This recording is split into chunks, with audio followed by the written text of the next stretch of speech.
You might have heard of this song. All them other niggas lame and you know it now. When a real nigga hold you down, you supposed to drown. Bam. Or you may have listened to this song, referred by some people as Bound Free. You so motherfucking dangerous. You so motherfucking dangerous. You got me by my neck. That's why these other niggas lame to us. Cause all these other niggas lame as fuck. We show them no respect. But what is Bound 1 then? It's the sixth track of 1970s soul album titled 2 plus 2 plus 1 equals. The song is simply titled Bound, which features the iconic vocals sampled by two aforementioned huge established rappers. While this upbeat song has technically been heard by tens of millions of people, this band's story isn't bright nor known by many hip-hop fans. I would like to tell you a story about the Ponderosa Twins Plus One. Ricky Spicer was born in 1957. He grew up in Cleveland, Ohio with 5 older siblings. Just at the age of 3, his parents separated and was taken care of by his mother. Around this time, Spicer's mother was involved in an automobile accident, from which she got into coma and suffered from emotional trauma for the remains of her life. Her children were forced to be cared for by relatives until they couldn't keep up with the children, so Spicer was sent to Ohio Boys Town at the age of 12 with only one of his brothers. During the time, he began to sing with a couple of boys that lived in his neighborhood. In 1970, Spicer and his friends auditioned for a talent contest at a local high school. The following night, Spicer and his friends returned to the school to perform again. Because of the boys' exceptional performance on the previous night, many people attended. After their play, the group was approached by a local salesman, Tony Wilson, who gave Spicer a business card and informed him that he wanted to record songs with another local group at a studio operated by Wilson's boss, Chuck Brown, who was the owner of Sarah Records.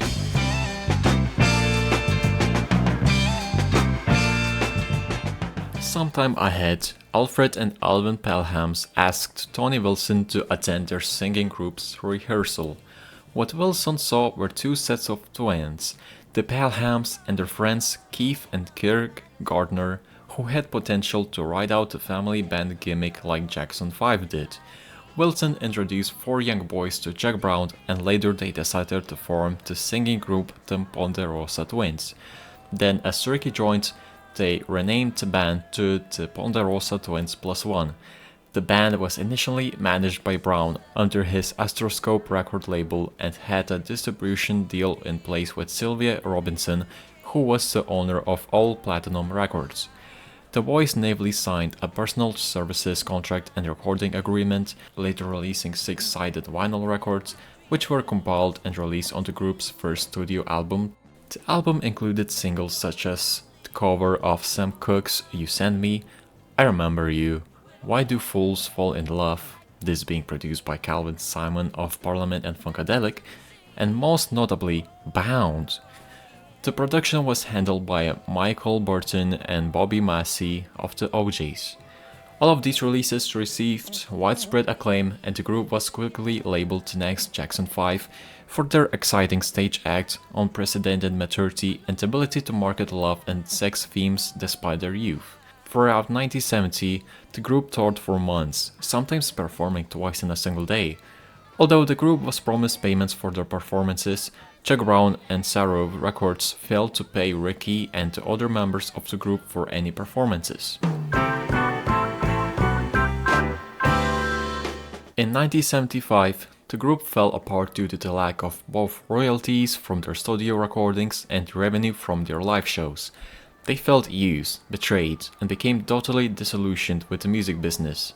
Spicer still found a use in his talent, as he managed to accomplish success in the music industry, going on to release several popular songs and performing with Gladys Knight and James Brown. However, he quit early to later become a construction worker in Cleveland and maintained friendship with the Gardners.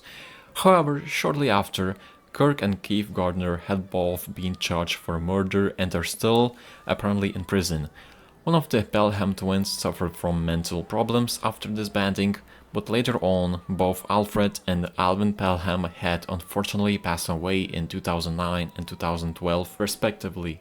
In 2013, Kanye West, also known as Ye, the guy that made Graduation and Washed Nazi, released his at the time controversial album Yeezus. Spicer heard its closer track Bound 2 on radio, on which he heard his own voice flipped. That infuriated him due to never getting notice of sample usage and also barely ever receiving royalties from this track back when the album released. So he filed a lawsuit against West, as well as Rockefeller Records, the Island Def Jam Music Group, Rhino Entertainment and Universal Music Group, citing copyright infringement. The lawsuit was later settled, but later Spicer sued Vogue?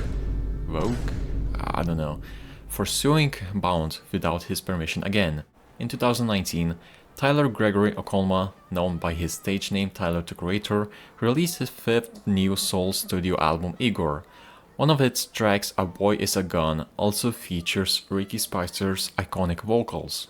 However, no lawsuit was filed, assuming that Tyler left him a notice or Spicer isn't aware of the song using his vocals. This was the depressing aftermath of once believed to be a replacement of Jackson 5 band, but the Ponderosa Twins Plus One's output holds up to this day and has redefined Cleveland soul scene before the boys even graduated high school. Thank you for watching, this was Lunatic and I hope you subscribe to my channel for more music related content, hell yeah, peace.